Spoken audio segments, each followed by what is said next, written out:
Welcome to the latest episodes of Kicks, Cleats, and Athletes. It's your boy, Young EJ.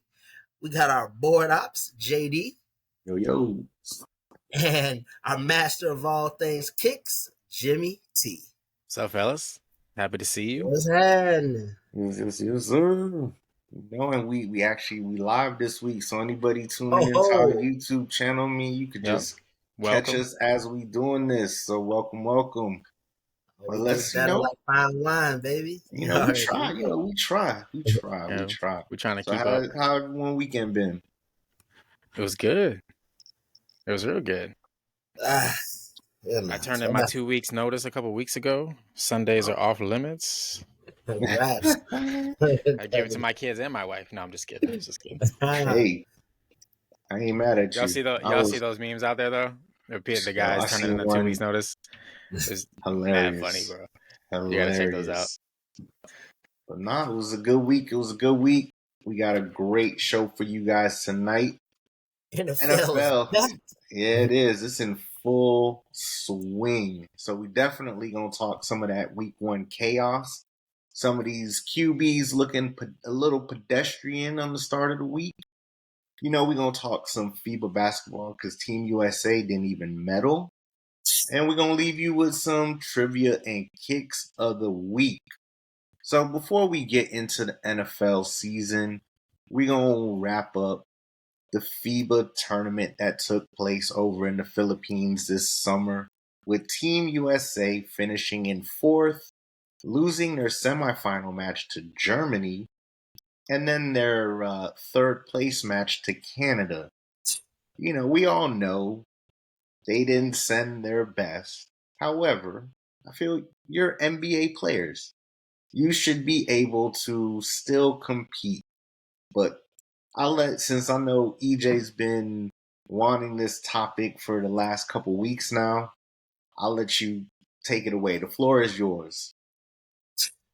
Man, the ego of our basketball, of the USA basketball, has struck again. Like we sent over, we're just like, we can pick, somewhat stars. Let's call them stars. Some of them are stars, and some of them aren't even that. They're role players at best. And we were like, you know what? We're gonna send these over here. We'll take care of business. We'll be able to handle the rest of the world. Wrong. The rest of the world's caught up. They've caught up. Look at the top 5 basketball players in the NBA. They're international players, and we're sending over Knicks and a Walter Kessler and Hillbilly Kobe. Like it's craziness. I don't know who put this team together. He said Knicks. There are 3 Knicks on this team. And I already knew from the jump. I was like, we're not winning no medals. Continue, sir. Look. You gotta put winners on the team. You can't put losers. And the Knicks are nothing but losers. So you can't do that. Ridiculous, man. And I like Mikal Bridges, but come on now. Like the only thing that we had that maybe put a little bit of fear into anybody else was Anthony Edwards. And he's young. Yeah. He's super young. So he doesn't even really know how this stage is going to be. For us not to medal is just, we should be disgusted with ourselves just as basketball, as a country, but just as fans. Be like, this is what you put out here as a representation of us. You got Dennis Schroeder out here like, I'm the man. I'm the baddest thing walking. They had Dylan Brooks out there looking like he was just the troll of all trolls. Drop 39. But I'll tell you one thing though, you definitely can't have a team with Mikal Bridges as your second best player on the team and expect to medal or even really be in contention for a tournament like this or anything of that nature. And not to throw any shade at him saying he's not a great player. I mean, he is. But when you're talking about on the international level and you're going against every country's best, like we can't just, and I agree with you with the ego thing, we can't just be like, oh, well, we the USA, we got all this talent, we just, whatever we put out there, we should be good. Like, nah, like you need to make sure. I mean, these teams play together all year long for years and years. They play together. With the exception of your stars from the NBA who join the team for the bigger events, they play together. And their big stars weren't even there. Like they're big time players. I wasn't saying that they were. I was just letting you. I'm just saying that the teams are playing together. So you can't just put a collection of talent together that maybe if this team played together every year for the USA, they would probably make some damage, right? Like if it was every summer they're together, it's the same team. They play together and get in some of these international events, but they don't. They just threw a bunch of talent together. That what did I tell you, EJ, when I text you? Who put together the team? Who did you say? I said it seemed like George Karl. Yeah, Larry Brown put this team together. They don't like stars. They just want somebody that's going to listen to the way they think basketball should be played. It's just, I told you I didn't support this team. This is why I was not a fan of this topic. I didn't watch one game because all I needed to do was listen to you two. Tell me how it went. So we're good. That's all I have to say. Like I don't understand. Like when was the last time we didn't even medal? Let's get a bronze. Let's get a silver. We didn't even medal. Well, that was again in the FIBA, and that was before they had the redeem team ordeal because we finished prior to it. Yeah. Horrible, yeah. And then that's when you got LeBron and Wade and all of them came back and won gold. But yeah, other than that, I mean, you can't do that. I mean, you had great coaching. You know, yes, you had some of the best coaches in the league on this team, but they just didn't have the talent to go with it. And to Jimmy's point, you know, if it was one of them where these players were playing together all year, you know, all the time, then I could see it. But, you know, we're one of those where it's like, you know, I don't feel like playing this year. Maybe I'll do the Olympics. So, you know, you get a lot of that. You get a lot of guys that are like, nah, I'm good. But then now that we finished in fourth, you got everybody wanting to come out the woodworks like, nah, I'm going to Paris. Like, I'm going to be there. It's like, you guys should have wanted to be there from the beginning. Like, and I think that's the problem.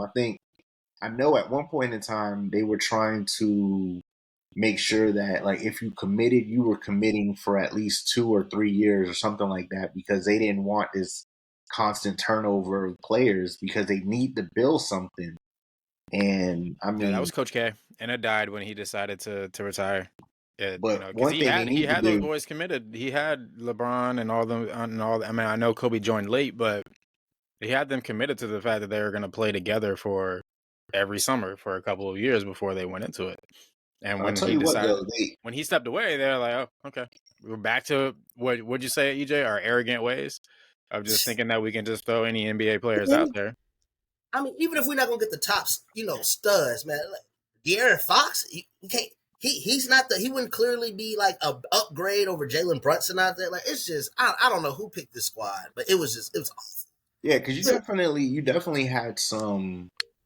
I won't say A listers, but you had some good B listers, low A, high Bs that you could have definitely put out there to put a team together. I mean, they put a lot of season Ds, you know. I hope one thing they realize moving into the Olympics for next year, they need size. Oh yeah. Like you can't be going in here with a bunch of guards and thinking, you know, you're gonna do something. Like you need bigs because these players from around the world, they some big boys. And we not gonna compete if we just keep getting out rebound. I mean, I knew we were doomed when we lost to who was it? Latvia? Was that who we lost to? The first time, and then end up playing Italy. He said, "I don't know." I mean, hey, you wanted to talk about how I just wanted to display my disgust with USA basketball right now. That's what I wanted to do. It just, it broke my heart to watch. I was just like, this is not what we stand for basketball. We're supposed to dominate. It's like if I don't know, Brazil lost to like the USA in soccer. It would be crazy. You know what I mean? But like we just are like, oh, okay, ho hum, you know. Happens, it happens. But we'll get them again in Paris. No, we're supposed to dominate. Like, that's what USA basketball is supposed to be. Don't know when we got to this little backyard squad they put together. It was like they had an open tryout. It was like whoever wants to play, we'll put you on the team. I mean, we'll come on down. Look, we'll see what happens, Paris. But I do think something that they also need to work on is I feel like they start their training camp and their scrimmages and everything so late. And I get that, some of them are coming off their NBA season, depending on how long it went. But I feel like they start way too late to try to gear up for these tournaments. Like, they need to find a way.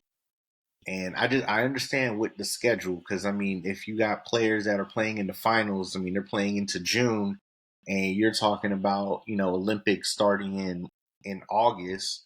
So I get there's really no wiggle room as far as that, but they definitely got to find a way for them to get going a little sooner. That way that they could kind of catch a groove, get a feel for each other, and hopefully, take it a little bit more serious. Not to say that they didn't take it serious, but understand that, the rest of the world is coming, and Canada's only going to get much better. They're going to have Jamal Murray. They're going to have Andrew Wiggins. So, they're going to be better come Olympic time. As long as everyone stays healthy, they are going to be better. And if we can't put a product out there, it's going to be the same result. Point blank, period. So, we'll see. Disappointing. I mean, it was, but, we'll see how it goes. So let's just jump straight into the NFL. For some, it was rough. J.K. Dobbins, Aaron Rodgers, rough to the point where see you next year, maybe. J.K. Dobbins, this is the second year in a row, season-ending injury, because last year it was his ACL. Now this year is Achilles. But the player, the team that everybody was looking forward to seeing what they were going to look like this year were the sorry Jets. They finally had something to look forward to this year. They did. They were excited. I mean, Pat all of a sudden became a Jets fan again. Like, he was happy. I'm pretty sure you could tell us as well, EJ. I'm pretty sure people was walking around New York just like, yeah, Jets, Jets. I mean, A-Rod brought some excitement. And, and I think just like Deion Sanders brought excitement to Colorado, A-Rod brought excitement to New York. So everybody was waiting. And then it happened. The fifth play of the game. There goes his Achilles. Jimmy knows exactly how that feels. And now, who knows? So, how are we feeling? How are we feeling with some of these injuries that happened week one? Unfortunately, I drank the Kool-Aid, the Aaron Rodgers Kool-Aid. I drafted this man. And J.K. Dobbins. And J.K. Dobbins as well. And I felt like I tore my Achilles this weekend, too. It's all up in flames. If it's any consolation, you weren't going to win if he played the entire game anyway. I wasn't. You're right. I know. Okay. But at least I would have had more. You're right, 100%. But this is just We're talking about the entire season. I get it. I just, I had to throw a little jab at you, Yeah, I feel you. Okay. It was a rough week. But yeah, you would walk out and see the Jets fans, and you see more people just walking with their chest out, like looking proud. You hear it in the streets. It's our year. We have a quarterback. It's been since Joe Namath that we actually felt someone that, we can actually win with. And in a mere matter of 4 plays, poof, all gone. I could feel, like, I didn't even watch the rest of the game. I'm not even going to lie to you. And it was a great game from what I saw the highlights, but my spirit was so broken when he went down for my own personal reasons, but also a little bit for the Jets. I was like, well, same old Jets. I was like, they just can't catch a break. Like, they like snake bitten as a franchise.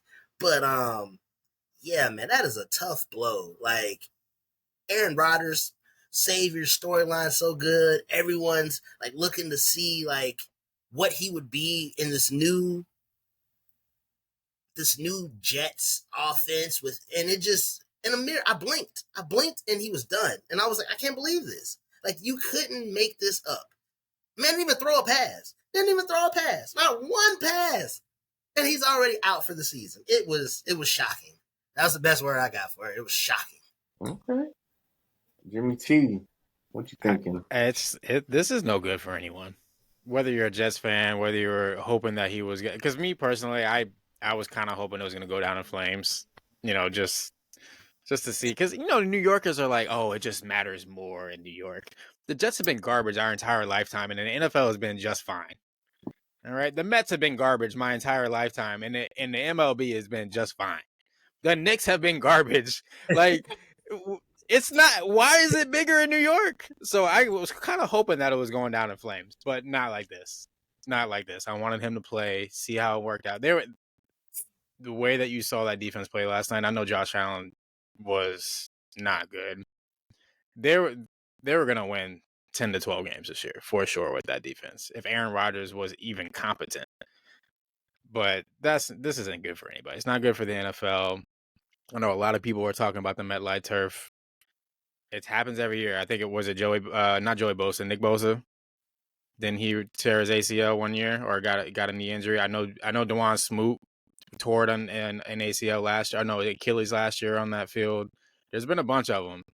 And the NFL owners don't care, but this is just not good for anybody. When I saw it, and I was like, he didn't roll an ankle, so this has got to be something that's, for me, I knew. And then when I saw the replay of it, when it started coming out this morning, it made me sick. Just seeing how it snaps, it's gross. Yeah, so no good for anybody.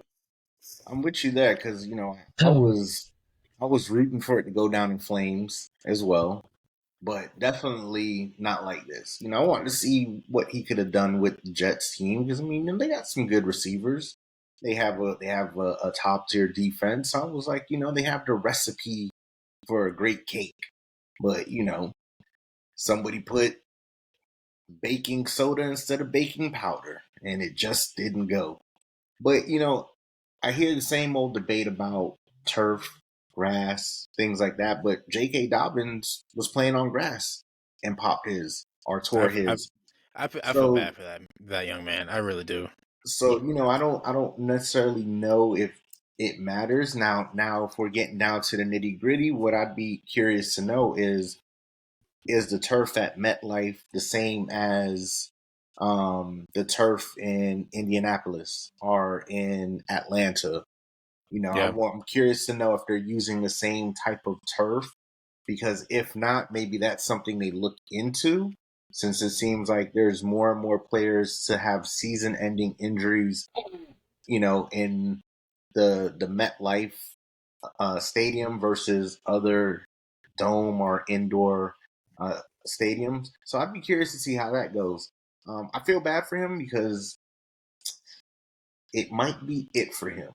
Right. It's at 39 40, years old. Is 39 or 40? I think he's 40. Or is he 39? I think he's turning 40 this season. Yeah. So, I think he's 39 right now. 40 years old, you got to go through surgery. He can't go out like that. Rehab. Yeah, but he can't go out. But think about it. Think about it like this. Think about like a lot of the players that have had Achilles tears. And it goes back because, even the whole turf grass situation. KD just tore his and he was on basketball court. So, it can happen when it happens. But to my point, what I was getting ready to say is look at how long it took KD to come back, a younger player, before he got back on the court. I don't know, and I know it came through. I know Ryan had posted it in our group chat, or I think it was him, about, is he done? And at first I was like, I don't know, but I kind of do, because I think just the road to recovery and making sure that you are capable of going back out there. And the thing is, being able to play, especially football, especially the quarterback position at a high level. I don't know. I think at his age, I think it's going to be tough. I really do, because it's not like riding a bike where you're just you fell and you get right back on. This is a serious injury for someone, at his age. Look how long Jimmy was walking riding around on his little scooter. It took him forever. He just started trying to play basketball again. I mean, this what you tore yours about 2 years ago now? No, it's been longer than that. It's been like 4 years. It's been longer than that? No. Yeah. So like 3, 4 years. And I mean, and no disrespect to Jimmy. I mean, you're definitely not an athlete on Aaron Rodgers' level. I mean, he takes care of his body differently. He has all of these resources in place, but he's also older. So I think age and all of that is going to play a huge factor in him recovering from something like this. And as much as I don't want to see his career end on this note, I think it's gonna be tough for him to come back. I really do. I think he's like too arrogant to let it just like play out like this. I think he is one of those persons like he would make sure he goes out on his own terms. So like it being taken out of his hands like that, I just don't really see him like at least not trying. Yeah, I was gonna ask you, Jason, do you think he's not gonna try? Or do you just think he's gonna get there and just realize I can't do it? So I think he is going to try to come back, but I agree with that. I think he's going to try. In the effort of trying, he's going to realize that it's just not going to happen prior to the season. So he's not going to take any more snaps. I think during. I mean, because what is it about a year? How long? I mean, how long? I mean, he's got 365 days before he can. But modern medicine, like James Robinson. He tore his 2 years ago. I don't even think it's been that long. It was in December, and he started game 1 in September. That was 9 months. So I mean, it's out there, and being a quarterback, less cutting, less running. I think he can. I think he's gonna give it a go, even if he doesn't feel the same. He's probably just I can protect myself. Now, if he gets out there and like the first time he tries to scramble. And he's like, "Oh my God, no!" Then maybe, but I kind of agree with DJ. I think he's too arrogant. I don't even want to use the word arrogant in this situation. I feel like he's just too prideful to like He just looked like he wants to go out and like because he wanted to prove everybody wrong and say it wasn't me, it was Green Bay and all that. And might throw a little bit more flame to the fire if Jordan Love goes out and plays well this year too. 100%. I mean, look, Jordan Love's first game wasn't bad at all. I thought he went. He played well. That's what I'm saying. He played really well. So it's one of those where, and I know we've talked about it before, but Green Bay hasn't really missed on picking a QB. I mean, obviously Jordan Love is their third QB in probably the last 40 years almost since EJ was born. Yeah. So exactly. No, seriously though, EJ's only known since he's been alive. He's only known now 3 quarterbacks for the Green Bay Packers. That's it. So, but in all seriousness, I think Aaron Rodgers was trying to make a point and prove a point this year. Like, look, I can still play. It's you, not me, type of ordeal. But I just don't think he is going to be able to fully come back for next year. I think he's going to definitely try. He's going to work at it. And I think when training camp comes around, or preseason, I think it's just going to be like, this ain't going to work. And he's just going to have to, unfortunately, he's going to have to just hang it up because of his inability to play the game. Well, yeah, I agree, man. Well, it's kind of like a nice gig, though, to come into now, like for a quarterback to maybe, I look at it like this. Zach Wilson, all right, look, if the defense plays like they did last night, Zach Wilson they need to simplify the playbook for him, and he just needs to minimize the game. Plays, Jason, the way they call plays in that game for him. I know they were trying to, but but that's what I'm saying. There was nothing downfield. They don't trust the offensive line. There was nothing downfield. If Garrett Wilson didn't make the catch of the year, that might be the catch of the year. I mean, that ball was thrown. If the quarterback would have turned around as an interception, it's. I mean, he didn't make the huge mistake, but they also didn't really call the game for him to be aggressive. So I mean, you're right. I still think they win 8 to 9 games, and then if he plays. with that defense. I mean, that defense, man. That Yeah, defensive but line you is. are now hoping that he will limit the mistakes. That's what you're hoping for. I mean, the one thing you're going to get is you're going to have a quarterback that has more mobility, so he could, scramble a little bit better, obviously, than Aaron Rodgers. But he is mistake bound, and Yeah, that's going to be the problem. If he could limit the mistakes, so if he could take that Dak Prescott mentality about not throwing so many interceptions or doing stupid things, then I think that defense is definitely going to keep them in games. But well, offensively, I they think they gonna look showed that like they can last year have and a. struggle. I did think they showed that they can have an effective running game with Cook and Brees Hall. Oh yeah. So if they can get that going, keep away a little bit, play mistake-free football. But if they get into third and long, I mean, they're going to tee off on this offensive line and him because they're not going to be afraid of him to throw the ball down the field.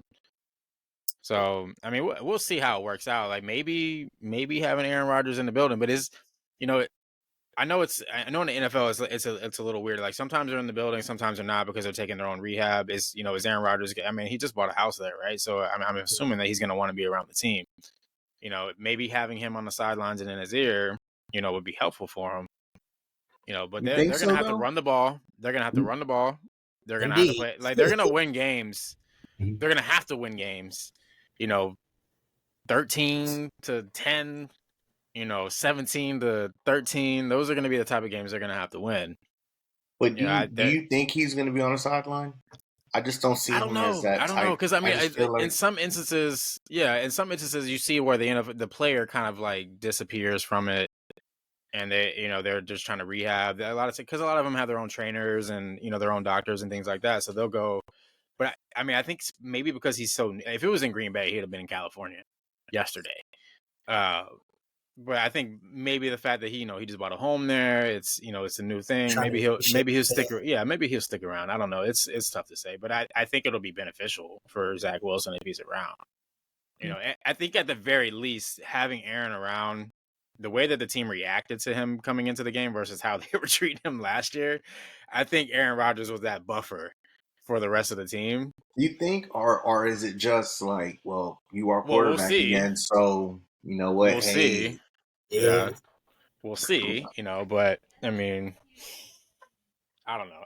It's. I mean, what's the alternative? Carson Wentz. Would you rather have Carson Wentz than Zach Wilson back there though? I don't know.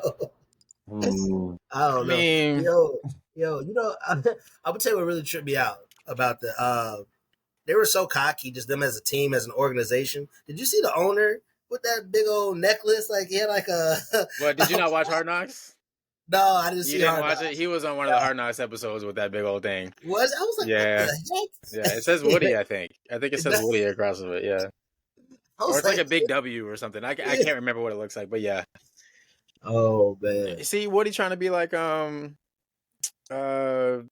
Kraft. Yeah. When Meek Mill gave him that that big Cuban link. Yeah, well, I just rock it to the game. Yeah. These people need to sit down somewhere. Yeah.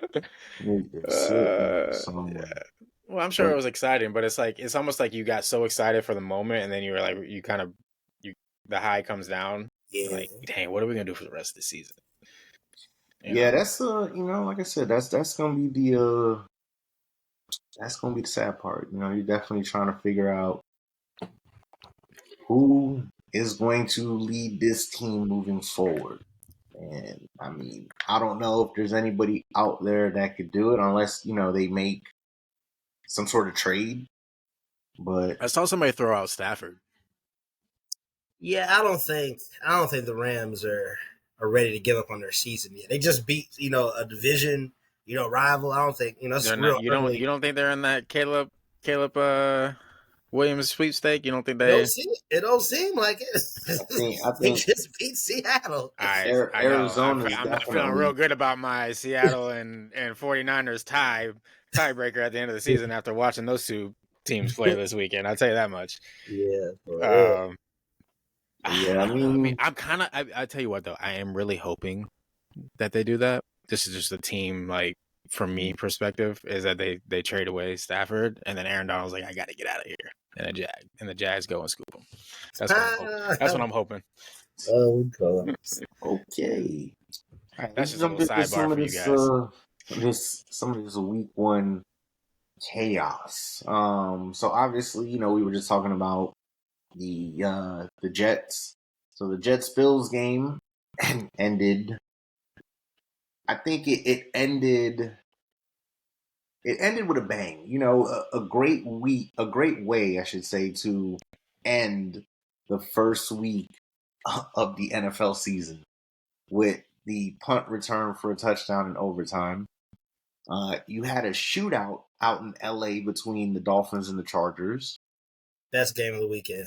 You had the Cowboys defense just absolutely destroying the Giants.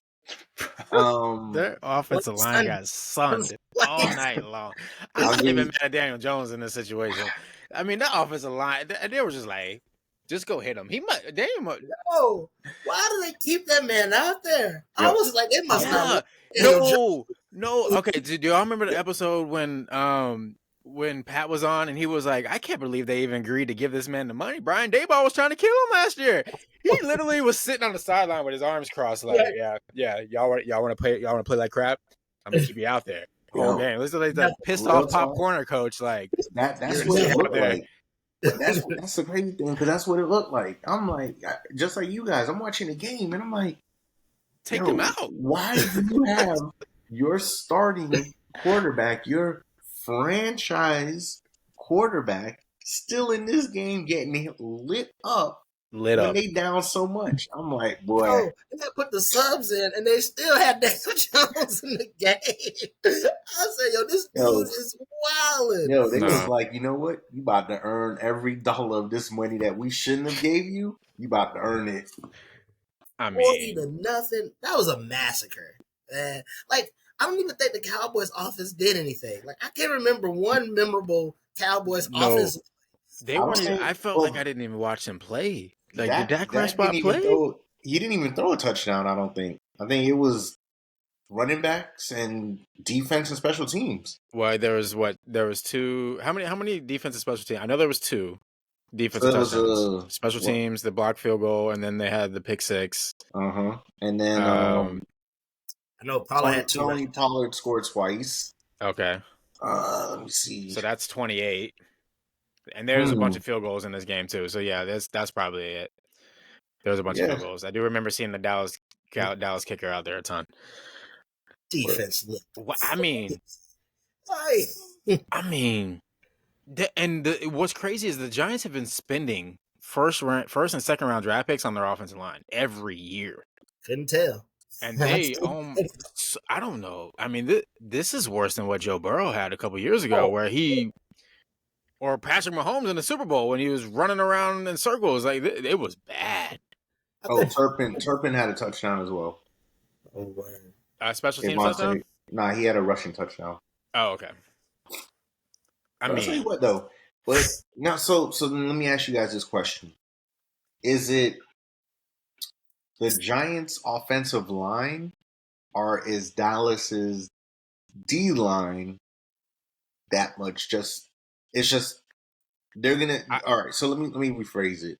Do you guys think Dallas is going to do this to every team, at least their front, or is just the Giants' O-line was just that bad? We already know how good Dallas's defensive line is, right? And where they got in trouble last year is when they were behind and the other team was running the football. So they couldn't load up and pass rush, right? That's where they're strong. So when they play in front, and they were in front of this entire game, right? So that padded the stats, how bad the offensive line was. I think it's both. The offensive line was really bad, and we know how good they are in a pass rush. But, I mean, from jump, that first drive, Giants looked like they were going to do something in this game. Yeah, they drove all the way down the field. They had a little snafu that was like, all right, you know what? It was a good drive. Let's make sure we put points on the board. And then it just went off the cliff. And so I think it's a little bit of both, but that offensive line hasn't looked good. And I think that's, I don't know. I just can't. They played so bad. Yeah. Trash. Like it was I'll tell you this. I mean, Dallas just overall, that secondary too, because they can take away, their two best weapons with Diggs and Diggs Gilmore. and Gilmore, so it gives, that defensive line just that, extra half second, what I mean, that, the quarterback has to look, for them to get to him, because so many different people were getting to Daniel Jones. It was like, it wasn't just like it was just Micah terrorizing. It was whoever they plugged in there, they were terrorizing. I was like, man, I hadn't really seen a defensive Fowler, Lawrence, Parsons, who's the big defensive tackle that kept getting in there. I mean, it was a party at the quarterback. It was. And I mean, they were taking turns just teeing off on them. Right, it's like they showed no remorse. They didn't care. They woke up and chose violence. Division game, Giants running their mouth all off season about how they should have won the division and all that. Yeah. What? I don't know. It's like you start to question, like, man. So again. So are we looking at it's just the offensive line? Because I mean, I guess it would have to be, because we didn't really get to see Daniel Jones do anything. So who knows what really their offense is going to look like, because Dallas was just on them. Yeah, I mean, it was a landslide, and I think the rain, getting behind early, you're having to throw the ball, like it all just played into like it just continued to snowball. And at some point, you're like, what do I have to do to keep this guy from beating me? Like it's one of those throwaway games for sure, but they were just so bad. I still remember the game. I mean, y'all remember when I was mad at Jackson's offensive line? I think they played better than the New York Giants line the other night. I don't know. I mean, we'll definitely see, how they look this week. Does the offensive line do better, or does Dallas's D line just destroy another quarterback this week? Guess we'll wait and see. But I think the one team that probably, I would say, and we could probably all unanimously go with it, the team that probably looked the best week one, San Francisco 49ers. Oh yeah, they probably looked the best from offense and defense. I mean, they just hands down look like the best team in the NFL at the moment. Oh yeah, most convincing team. I still don't think the Steelers are going to be scrubs. So I think it's on the road.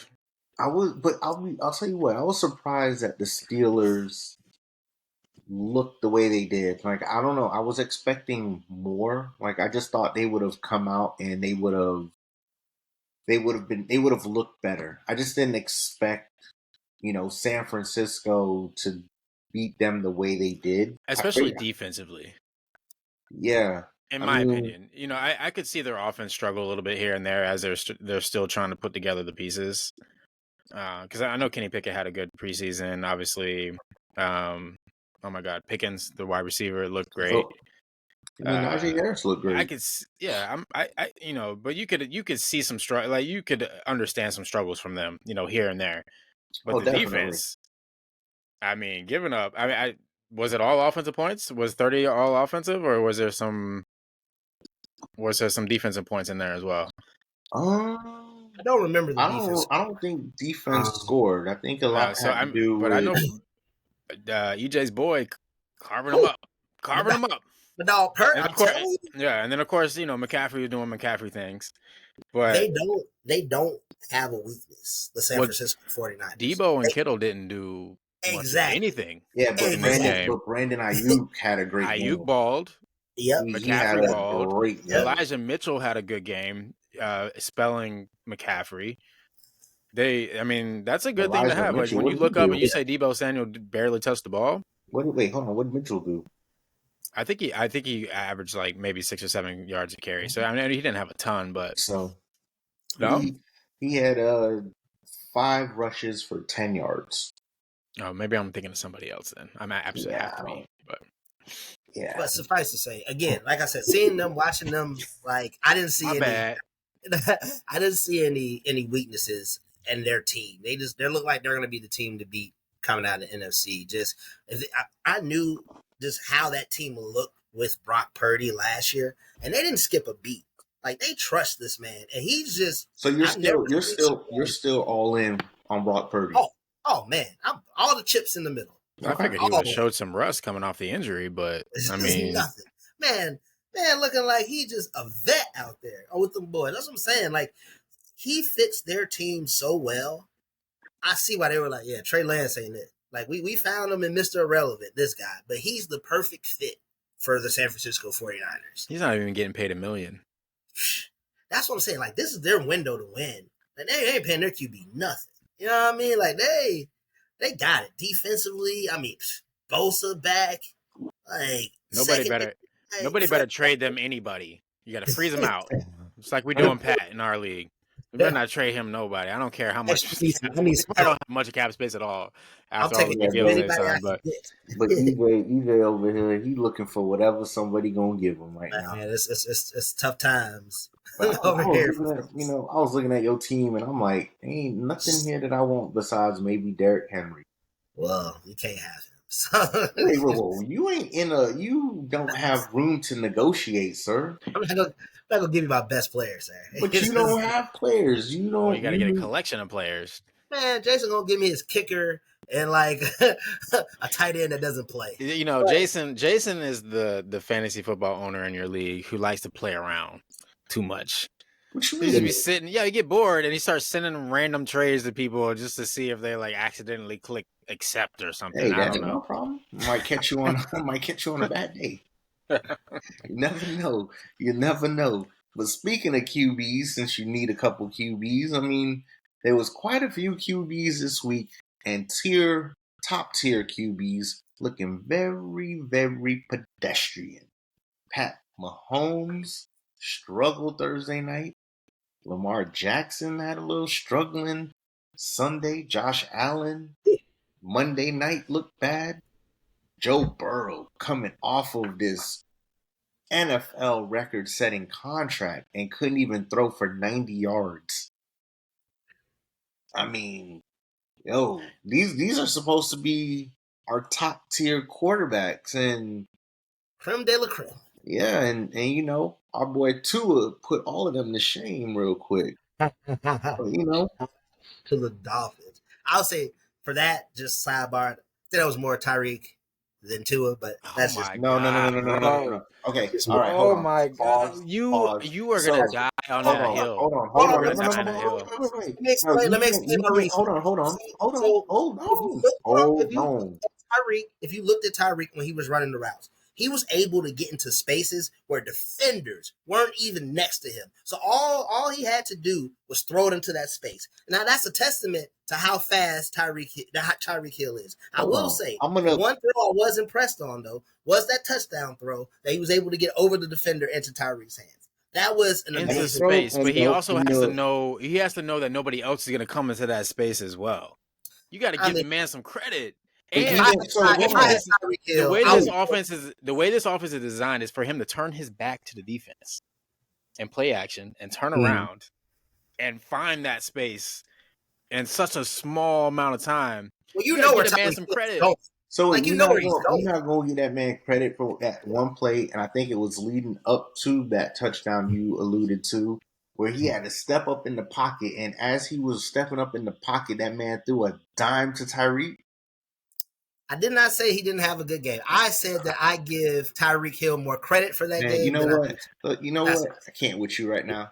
And I ain't even a huge Tua fan like that, but I can't with you right now. Like you are a disgrace to Dolphins. I thought that Tyreek was a bigger part of that. You are a disgrace to the Dolphins right now. No, I'm just a fellow observer that loves to tell the truth. You need to get your You need to put on your glasses. Tyreek Hill was. Hold on, did you hear what they said? They said literally Tyreek Hill is probably the most feared player in the NFL as an offensive weapon. That's how good that dude was on Sunday. But ain't nobody said he wasn't good. Tyreek said he wasn't good. Though. Somebody got thrown the ball. But I'll tell you what, though. I'll tell you what, and to to go against my argument in a sense, if Tua had a stronger arm, we'd be gashing up defenses like crazy. Oh, easy. Because there was 2 plays in particular that he underthrew, one to Jalen Waddle and another to Tyreek Hill. And I had to come back. Well, and both of them got broken up. So, I mean, because the defender had enough time to catch back up to the ball. So, I think if he had a stronger arm, we'd be streaks. Because there's no defenders out there that's going to keep up with Jalen Waddle and Tyreek Hill. None. Like, they would have to play. J.C. Jackson was like, had his hands in the air. J.C. Jackson what you want to do? I mean, besides that interception that he had, Tyreek was just working him. But yeah, we all can't have all things, all right? So Tua does some good things. His arm isn't the strongest, but come on, man. You're right. A better thing was the pick after in Justin Herbert. So, Wait. So you guys are still going with Justin Herbert? I thought Justin Herbert, to lose Mike Williams so early in the game, I thought he played really well. No, he played well. Yeah, I thought he played really well. But there's something missing when it comes to going to win the football game. Well, I mean, there's something missing.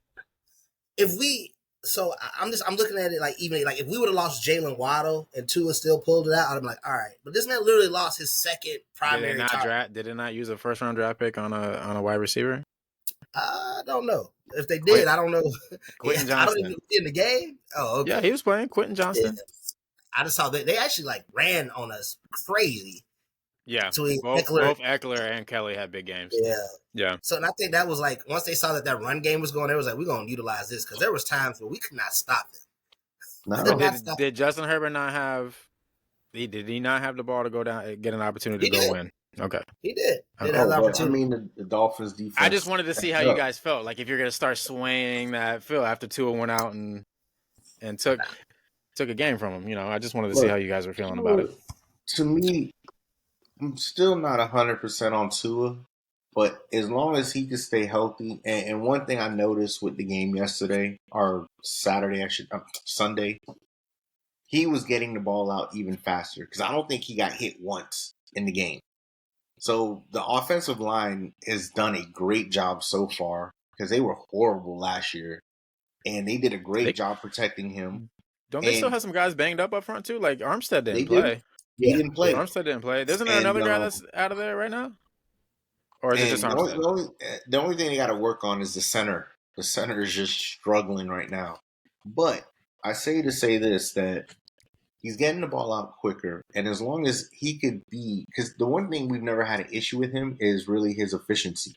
He is great with his efficiency. And if he could continue with that and avoid getting hit, things like that, I think we're in for a great year. At least me as a Dolphin fan, EJ as a bandwagon side person, and Jimmy is just. But you know what? I have the perfect thing to just kind of bolster my argument as far as just you're only as good as your weaponry, really. Pat Mahomes looked pedestrian without Travis Kelce. He looked hold on. But let's be real. Look at what Tony did. Tony did not help him one bit. He was dropping wide open passes that would have set them up to win that game. So, I get you. He didn't look the best because his best weapon wasn't available. But the players on the field, he was still making those passes. They just weren't catching it. I do have an issue with people continue to say that it's all because Tony didn't catch the ball, the Chiefs would have won. Marvin Jones Jr. had the worst game of his career. He fumbled the ball inside the 20. He dropped 2 first downs. If he would have caught and didn't drop those balls, the Lions would have been up double-digit touchdowns. So, not double-digit points. So, they're putting it all on Tony, but hey, you see, everybody needs weapons. Everybody needs weapons. It's what you do with the weapons. You see, if Tua was not connecting with these guys, and they didn't have Chris Jones, if Tua was not connecting with these guys, then it's all right, well, what else do you want me to give you? You got Tua, you got Waddle, but he's making it work with the players that he has. That's what I'm saying. I'm just saying that to just go with my argument that Tyreek. I don't think that Pat Mahomes looked pedestrian. I don't think he looked pedestrian. I mean, they struggled a little bit. It's also a new offense. Remember that it's a new play caller. They made Joe Burrow look garbage. Garbage. He struggles against the Browns every year, though. He's 1-5 against those boys. If I just paid you $275 million, was that it? $275? If I just paid you $275, you better come out and show me the money. You better come out and show me my investment is worth it. Now, don't get me wrong. Don't get me wrong. I know he'll be fine. I know he'll still have a great season. The Bengals will probably still be, one of the top 3 teams in the AFC, top 4 teams in the AFC when it's all said and done. But come on now. He looked confused on that sideline. He looked confused. The ink was barely dry. And he came out there and I'd have been like, man, hey, that signature don't look right. I'm shutting him down until week 8. Yeah, you think after what I saw with Aaron Rodgers, because Aaron Rodgers had a calf issue over the summer. It was a lot further away, so everybody felt like the rehab went well. He's feeling good, but what I say about this calf injury, I'm telling you, it always starts with the calf, and I really don't want to see Joe Burrow go down. Like I said about Aaron Rodgers, it's not good for anybody. It's not good for the NFL. It's not good for the fans. I'm sitting him down. I'm scared to death that he's gonna get hurt. I don't know, but he didn't look good. But he does that against the Browns. Last year, the same thing. He threw 3 picks against them in week 1 and lost. So you think the Browns just have his number? It's just there's always that matchup in the NFL that just haunt you. Like they're just the way they play him. It's a division game. It was on the road. Those. You guys know better than anything. 85 yards, though? 85 yards. That number is staggering. But it's one of those things. Like you play those division games, they know how to play you. They know your strengths, your weaknesses. Now, you got to have the personnel to be able to do it, and they do. You see Myles Garrett out there playing ball. He was doing crossovers before he went to go rush the passer. You saw that? Yeah, I did see that. Yeah, but they have the guys. You remember they picked up Zadarius Smith, so he's the opposite of Myles Garrett. They've been putting together that defense for years. They still got Denzel Ward back there who's a stud. Yeah, they have the Bengals number, and they got to figure it out because the Browns might not be bottom barrels in that division anymore. So they lose the tiebreaker to that. Well, offensively, the Browns didn't look good, but their defense was the Bengals' offense, one of the two. Yeah, but I don't know. We'll see. Like I said, Lamar didn't look the best. Oh my, yeah, what the heck? I'd say that whole division.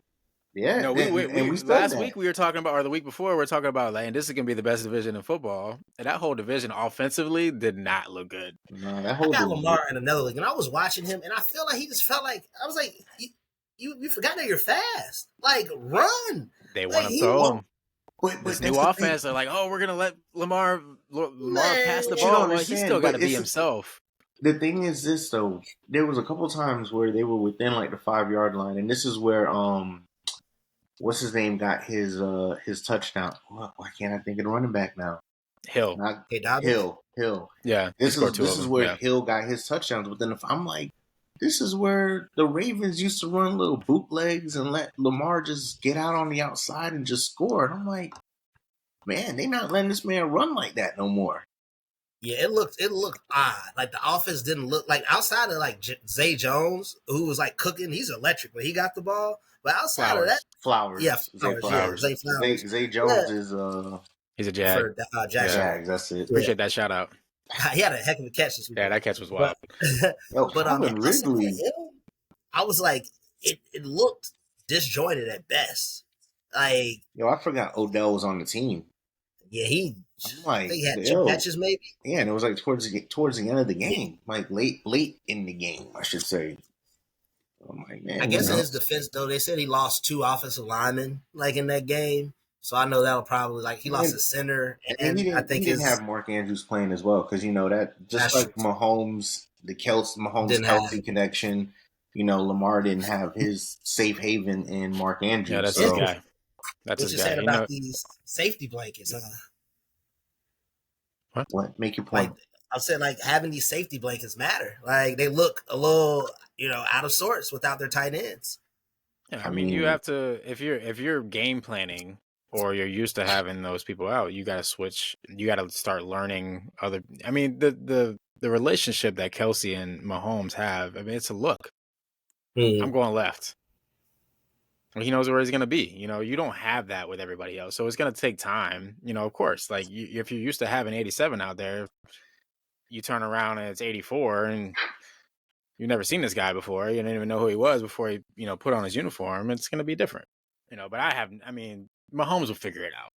Yeah, I think he'll probably figure it out this weekend and crush my heart. But I think they'll all figure it out. Mahomes, Lamar, Josh Allen, Joe Burrow. They play Jacksonville? Yeah, they're in Jacksonville this weekend. It's Kansas City and Jags. Yeah. You going to the game? Nah. Oh. But they'll all figure it out. We'll see.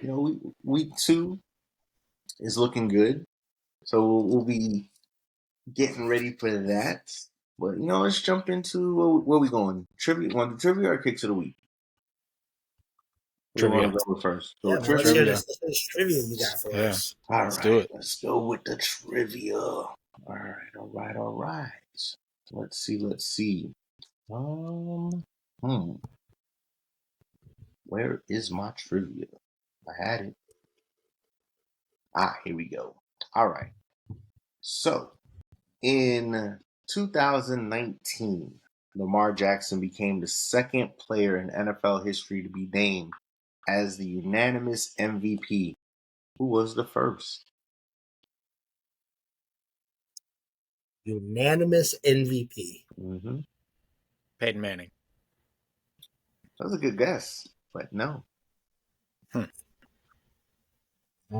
gonna go.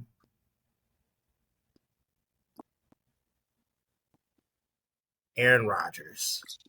Another good guess, but no. You guys, how'd you guys forget it's a quarterback, how'd you guys forget the GOAT? It has to be a quarterback. How you forget the GOAT? Tom Brady, man. 2010. What? Is that the year with they went undefeated? I think that was the year with Randy Moss. Yeah. Yep. How many MVPs does Tom Brady even have? He doesn't have a bunch, does he? I don't think so. Maybe. Yeah, because that's why I didn't really think about him. I was like, I don't really remember him winning a bunch of like regular season MVPs. Got one more for you guys. So in the 2007 NFL draft, Jamarcus Russell went first overall. Who was the second pick in that draft? What was the year? 2007. 2007. It's a wide receiver? It is a wide receiver. Oh, I think it was Calvin Johnson, right? You're absolutely correct. Yeah. I was like, that year, it was like they should have took somebody that was like game changing. Yeah, nice. That was that. Nice. All right. Yo, what is it about the Detroit Lions? They get these generational talents. They get a Barry Sanders, they get a Calvin Johnson, and they just can never do anything with it. Because they suck up until now, or even up until last year. I mean, other than that, they were irrelevant, and they wanted out They wanted out of their contracts. They wouldn't let them out. They wouldn't trade them. So it's like, you know what? I'm just going to retire. Detroit just sucks. Yes. So now like I said, last year they built up a nice little. Dan Campbell has built up a nice little program. And this year you saw what they did against the Chiefs. So expectations are high for them now. Well, we'll see. And you know what? I must say, you guys are right, man. Kirk Cousins sucks. That dude, man.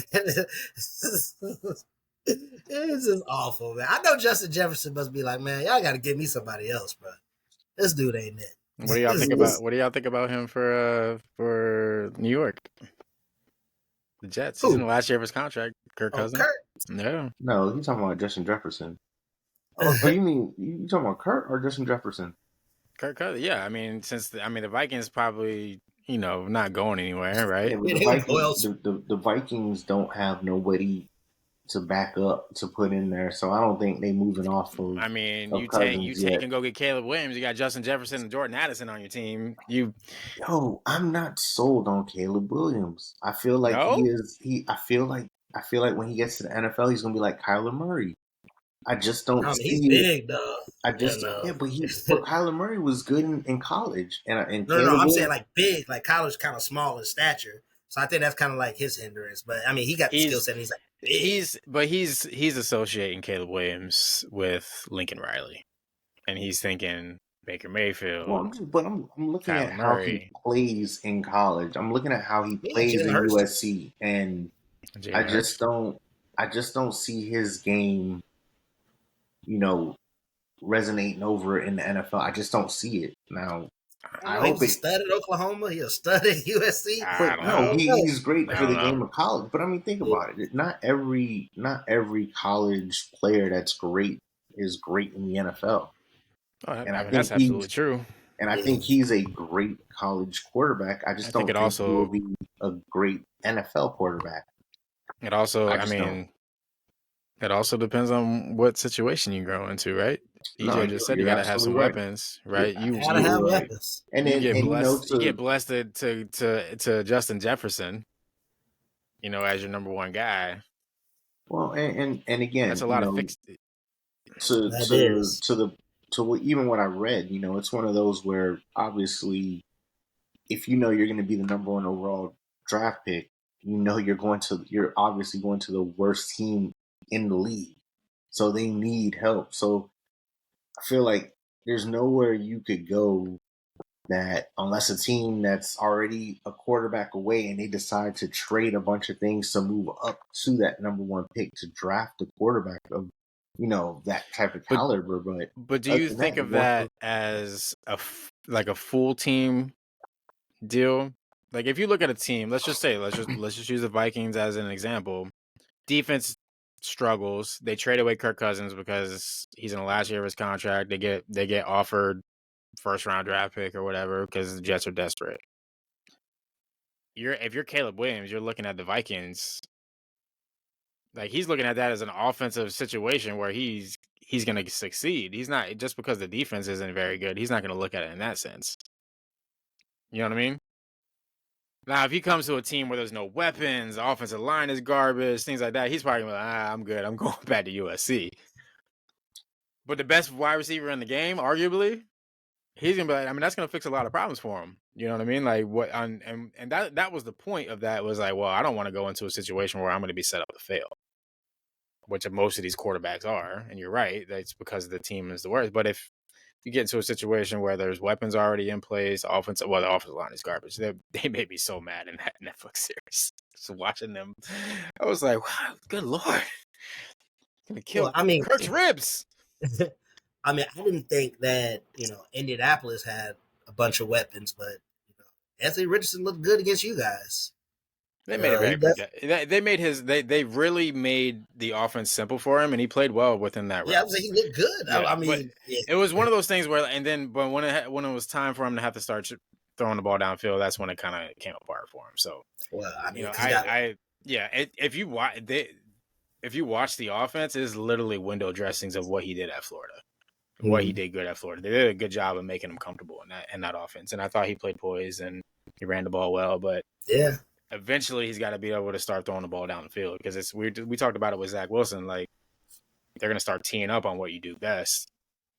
Outside of like Michael Pittman Jr., they really got much else. Yeah, Pittman is his go-to. Alec Pierce is a solid receiver, but it wasn't a ton of weapons. So true. You guys got a ton of weapons now, huh? I think Christian Kirk might be unhappy. I don't know. No, he's good. He's all right. He wants to win. He got paid. What's he gonna be unhappy about? One catch, 13 yards. Kirk will get his games though. Kirk will get his games. It's the one thing that I do like about Trevor is not he doesn't normally force the ball to one player. He might have thrown it a couple times. Calvin Ridley get him situated, but they'll start to settle into that. There'll be some Christian Kirk games where they shade the Calvin Ridley side and he's gonna eat. So it'll be all right. True. He had some of those games last year too, and he still went over 1,100 yards. He had a couple of games where it's pedestrian numbers. Okay. You're always trying to make somebody unhappy with something. It's like one game, the guy gets one. Oh, he's unhappy already. Let's see what y'all got over there. Let's see what y'all got over there, Jackson.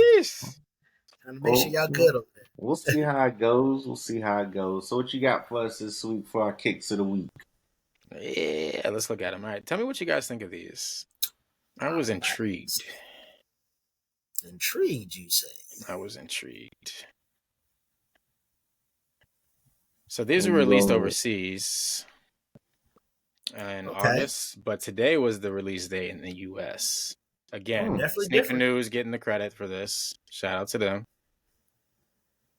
Okay. But these things are $300 retail. So I just want to see what you guys think about these. Might not really be my steez, but I can see some folks liking those color waves. See that? I mean, I like the colorway. I don't like the $300 price tag on. Yeah, I don't like when that price tag. Kind of like cleats, like laced up. Yeah, let me see if I get y'all another angle here. Here's another angle of them. Okay. I was intrigued. I was like, horrible. I mean, like I said, I'm not feeling. Can I open these? Like, I was looking at them, but like this is really laced them up to hooping. I know. Yeah, I was like, the laces look kind of wild. Yeah. But I was just gonna be like a fashion sneaker. Yeah, I like these. I'm not paying $300 for them, but I like these. Yeah, nah, I'm not feeling that price point. These are kind of clean. Not at all. Yeah. I mean, you said those released one today. In the US? Today in the US. It was overseas in Asia first in August, and today was the first day. But I wasn't expecting to see the $300 price tag on them. I was like, whoa. Yes, that's OD. Excuse me. Yeah. But I don't know. We'll keep a look. We'll see how they sell here in the US. Yeah, I'm gonna look at them and see how they do. But all good, fellas. Well, another great night, another great show. Thank you guys all for listening. Make sure you follow us on IG, Kicks, Cleats, and Athletes, on our YouTube channel, Kicks, Cleats, and Athletes. Listen to our podcast. We are streaming everywhere you can stream your podcast. iHeart, Apple, Spotify. We everywhere. Make sure that you guys subscribe, tune in. We do a live show now. So like right now we live on YouTube. So, we going to be live on Tuesday nights. So just, follow us on our page so you know when we about to go live and everything like that. But again, thank you guys for listening. This is Kicks, Cleats, and Athletes. We out. We out.